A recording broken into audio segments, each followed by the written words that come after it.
Hola, bienvenidos a la clase de aminas biógenas. Hoy vamos a estar platicando sobre cómo se forman estas aminas y su aplicación clínica.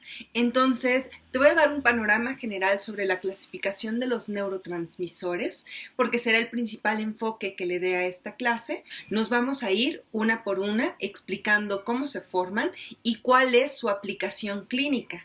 Entonces, estaremos hablando desde cómo el alcoholismo interfiere con ciertos tipos de neurotransmisión.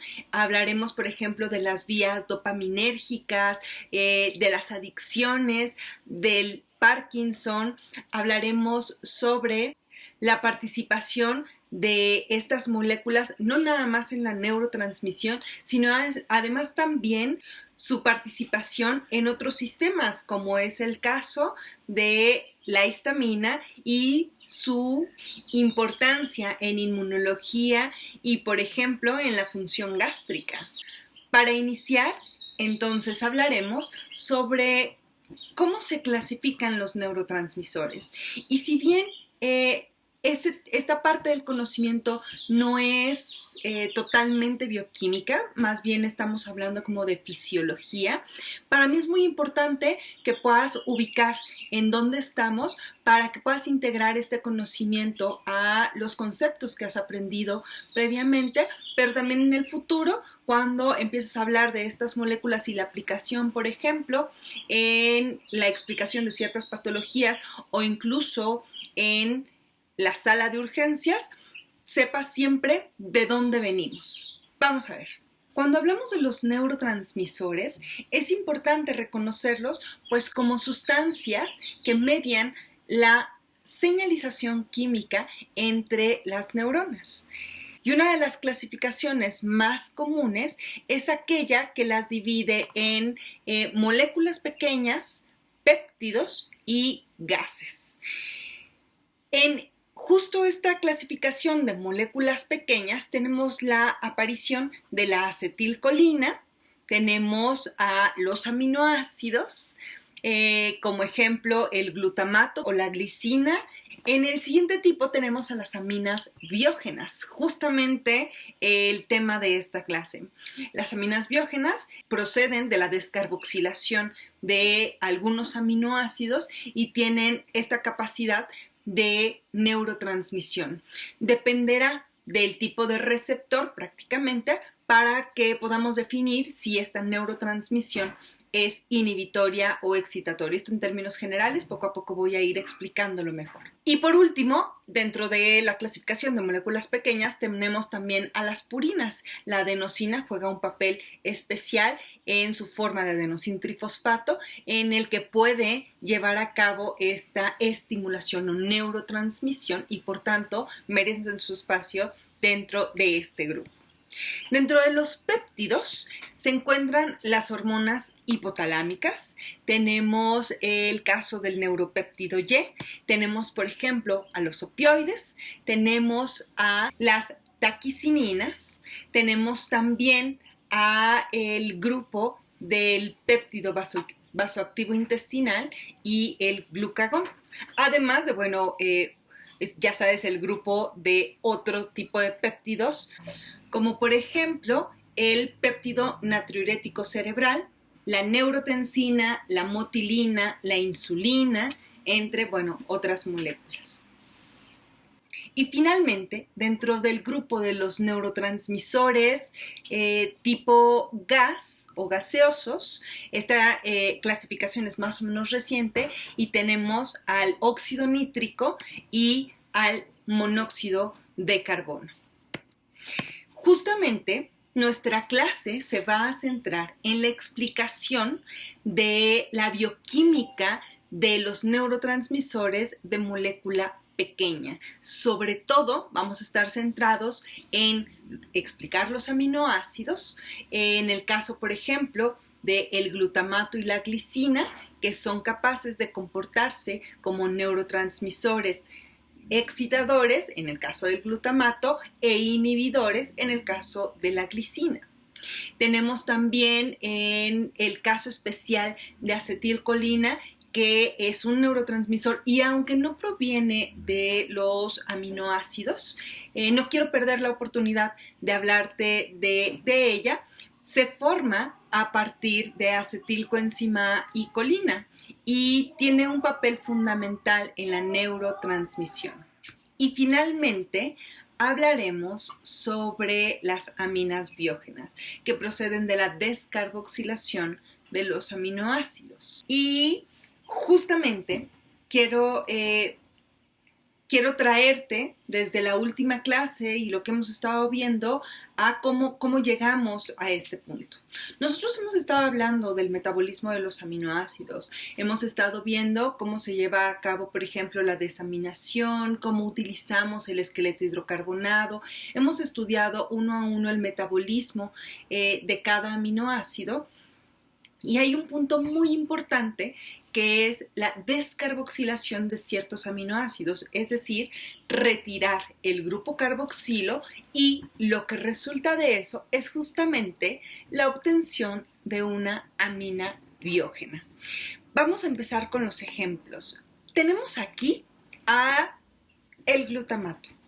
Este aminoácido, cuando es descarboxilado gracias a la glutamato descarboxilasa, esto es facilísimo, obtenemos el ácido gamma-aminobutírico o GABA para los cohetes.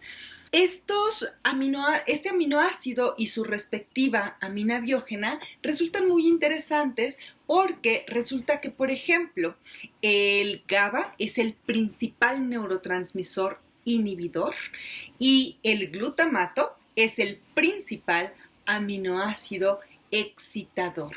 Entonces tenemos vías glutaminérgicas y GABAérgicas que además tienen que estar funcionando de manera coordinada para poder asegurar una neurotransmisión correcta. El glutamato se une sobre todo a receptores N-metildeaspartato o NAMDA y al activar estos receptores, que son canales iónicos, permiten la entrada de cationes, es decir, de iones con carga positiva, sobre todo sodio y calcio, y esto permite la despolarización de esta neurona, lo que pues por supuesto conlleva a la transmisión de este impulso nervioso. Por su parte, las neuronas GABAérgicas, al producir o al sintetizar esta amina biógena, lo que hace el GABA es unirse a sus receptores, que son sobre todo canales de cloro. Este cloro con carga negativa lo que va a provocar es una hiperpolarización de esta neurona y por lo tanto inhibe la transmisión del impulso nervioso. Sabemos que durante la intoxicación por alcohol, uno de los efectos que tiene sobre directamente los sistemas glutaminérgicos y GABAérgicos es que interfiere con ambos sistemas, estimulando o promoviendo que los canales de cloro, es decir, aquellos que pertenecen a la transmisión GABAérgica, permanezcan abiertos mucho más tiempo, permitiendo así la hiperpolarización de estas neuronas y enlenteciendo, digamos, la transmisión de los impulsos nerviosos, mientras que también interfieren con las rutas glutaminérgicas o las vías glutaminérgicas, impidiendo su activación y por tanto favoreciendo esta inhibición de la transmisión nerviosa en general. La siguiente amina biógena que te quiero presentar proviene del aminoácido histidina. Resulta que la histidina, cuando es descarboxilada gracias a la histidina descarboxilasa, me da como resultado a la histamina.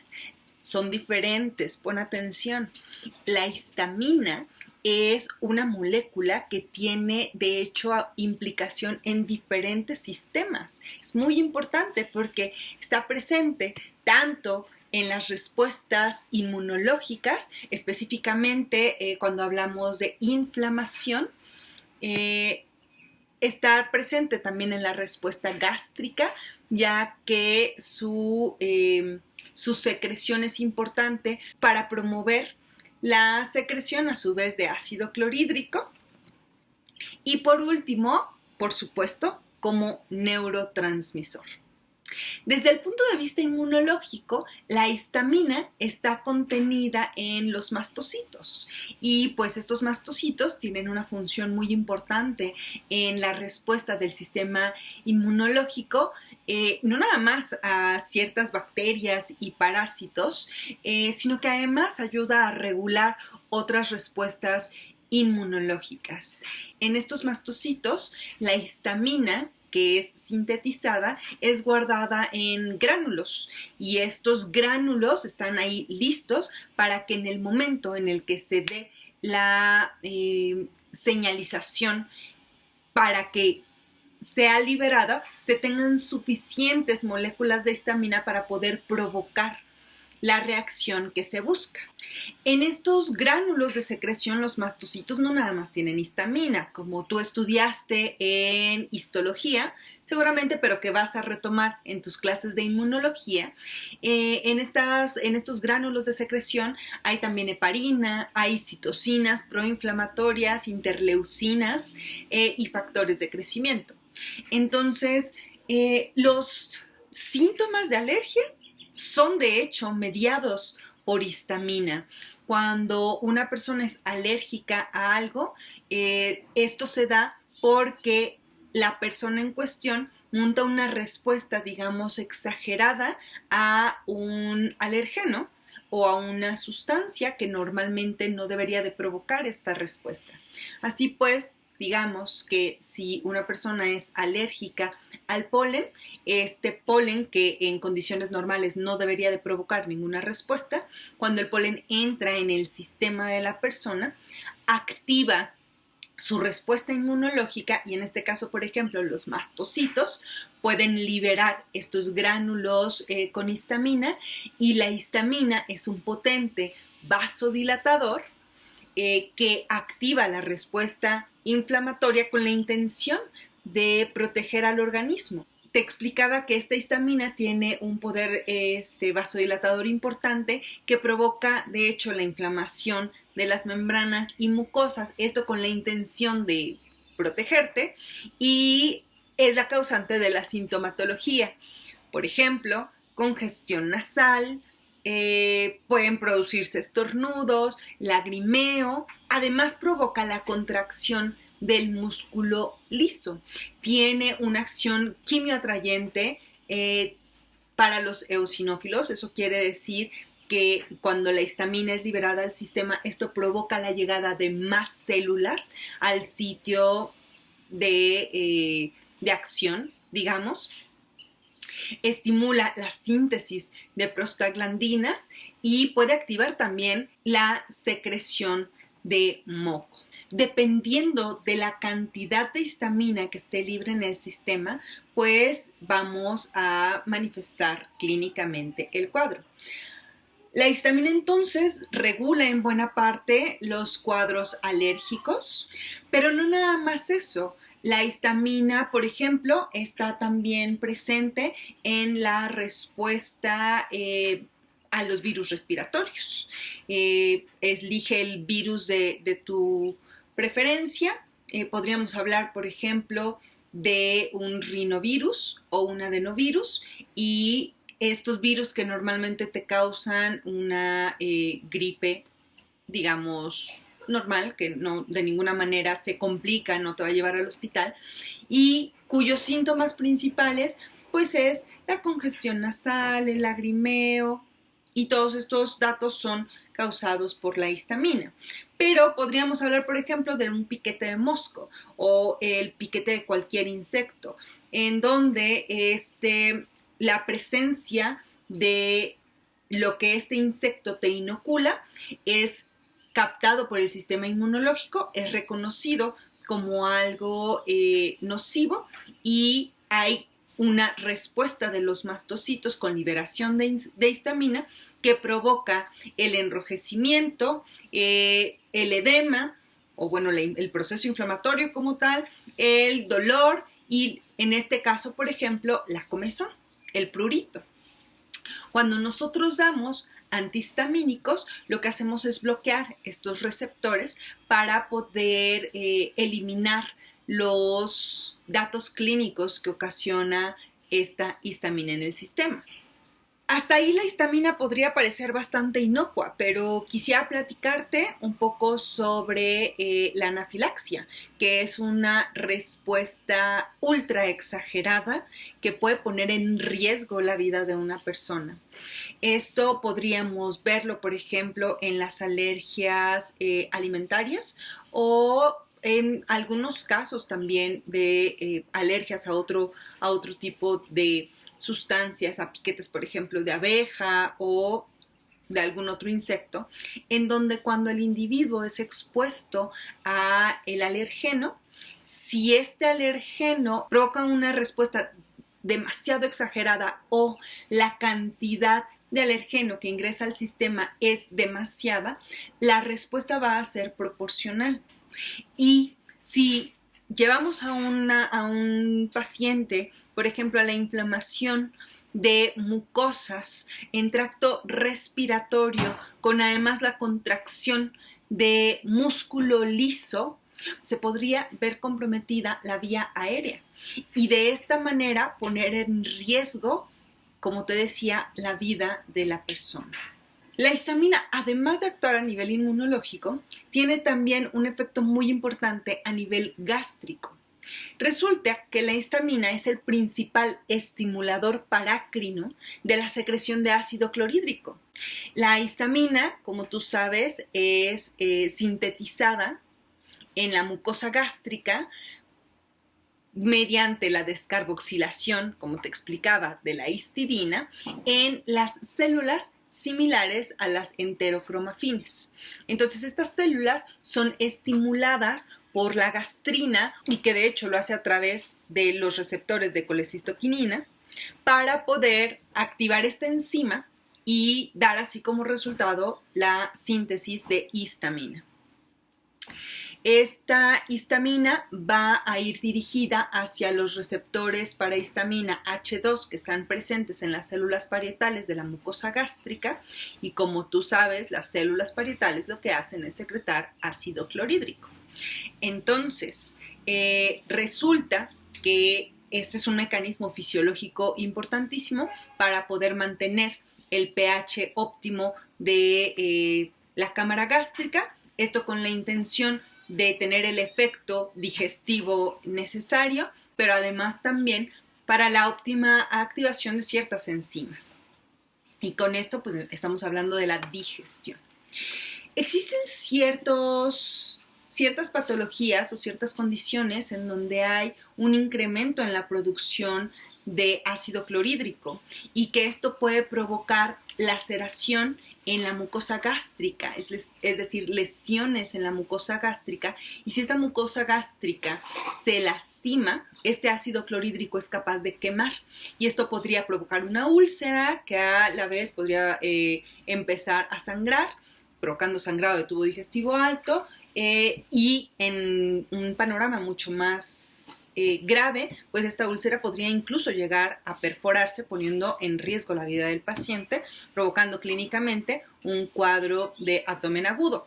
Pero antes de llegar hasta allá, en donde pongo otra vez en riesgo la vida de nuestro paciente, quiero contarte sobre la participación justamente que tiene la histamina para regular esta producción o para estimular esta producción de ácido clorhídrico. Existe por ahí, por ejemplo, y solamente por citar uno de los ejemplos que provocan dispepsia, que un microorganismo que exacerba la producción de ácido clorhídrico, y este es Helicobacter pylori. Esta bacteria, que de hecho está presente en los alimentos contaminados, nosotros, con esto quiero decirte, lo adquirimos a través de la vía oral y se instala en el antro gástrico. Entonces, estando ahí, uno de los efectos que tiene esta bacteria es promover la acidificación del jugo gástrico, es decir, estimula la producción de ácido clorhídrico. Uno de los mecanismos que nosotros tenemos para contrarrestar los efectos sintomáticos de la presencia de esta bacteria es inhibir, por ejemplo, la producción de ácido clorhídrico. Y esto porque cuanto más ácido clorhídrico hay en la cámara gástrica, esto se puede manifestar como epigastralgia, pues se relaciona muchas veces con esta gastropatía ocasionada por aumento en la producción de ácido clorhídrico. Nosotros solemos hacer una de dos cosas. Podemos actuar inhibiendo la bomba de protones, que es pues la responsable de poner a disposición estos iones hidrógeno para la formación de ácido clorhídrico, y dentro de este grupo de fármacos está el famosísimo omeprazol, pero podemos también inhibir a los receptores H2, y esto lo hacemos con un fármaco que también te ha de sonar muy, muy conocido porque es muy popular, es la ranitidina. Obviamente, en el caso del Helicobacter pylori no basta con solamente disminuir la producción de ácido clorhídrico. Tenemos que ir dirigidos a eliminar al patógeno. Y bueno, tenemos un cóctel de antibióticos con dosis establecidas para poder tratar a Helicobacter pylori, que eso es obviamente lo que se debe de hacer. Pero en lo que estamos en el tratamiento antibiótico y tratando de erradicar a esta bacteria, que por cierto se aferra de manera impresionante a la mucosa gástrica, en lo que estamos haciendo eso, pues nosotros empezamos a dar estos fármacos que nos ayudan a controlar la gran producción de ácido clorhídrico. En cuanto a quienes regulan la liberación de la histamina, pues tenemos a la grelina, que estimula precisamente la liberación de esta, y por otro lado tenemos a la somatostatina como un inhibidor en la liberación de esta histamina. Dentro de los antihistamínicos, porque estos son los fármacos que utilizamos para inhibir o bloquear los efectos de la histamina, tenemos dentro de los antihistamínicos H1, que serían los que regulan la respuesta inmunológica, a la loratadina. Y también seguramente esa te suena súper familiar, porque es como un fármaco ampliamente utilizado que casi hasta la abuelita lo recomienda. Y dentro de los antihistamínicos H2, como te decía, tenemos a la ranitidina. La histamina, entonces, además, también es un neurotransmisor. Los principales receptores que están asociados al sistema nervioso central son H3 y H4. Esta histamina va a tener efecto dependiendo del receptor al que se una, pero es sobre todo la presencia de estos receptores lo que nos explica por qué algunos antihistamínicos provocan sueño. Estos antihistamínicos son capaces de atravesar barrera hematoencefálica y entonces inhibir los efectos de la histamina a este nivel, a nivel del sistema nervioso central, provocando así una inhibición en la neurotransmisión, y esto es lo que provoca sueño. Tenemos que entonces tener cuidado qué tipo de antihistamínico recomendamos para estar seguros que estamos logrando o que estamos obteniendo los efectos que buscamos, ya que si en este caso buscamos no tener ningún efecto a nivel del sistema nervioso central, porque probablemente el paciente va a manejar un auto o maneja algún tipo de maquinaria, pues tendremos que tener cuidado de no utilizar estos antihistamínicos. Pero podemos también aprovecharnos de esto, y entonces así esos antihistamínicos que de pronto se venden y que el marketing dice duerme delicioso, tómatelo en la noche para que te sientas súper bien, tómate este en el día, pero tómate este en la noche, bueno, es porque el que te venden para en la noche además tiene efectos sobre el sistema nervioso central, haciéndote dormir, pero de corrido. Como te estás dando cuenta, este es un tema súper integrador. Nos permite hablar no nada más de bioquímica, pero también de neuroanatomía, pero también de fisiología, farmacología, fisiopatología, y entiendo que probablemente en este punto ya te sientes un poco cansado, así que hoy lo vamos a dejar hasta aquí. Voy a dividir esta clase de aminas biógenas en tres, en donde en la próxima clase te voy a presentar a la serotonina y te voy a hablar sobre los trastornos del estado de ánimo. Vamos a hablar un poquito sobre la depresión. Y para la tercera clase vamos a hablar sobre las catecolaminas, en donde te voy a presentar el modelo fisiopatológico de Parkinson. Pero estaremos hablando también de norepinefrina y epinefrina. ¡Listo! Pues entonces nos vemos para el próximo video. Gracias por seguir conectándote y nos vemos para la próxima.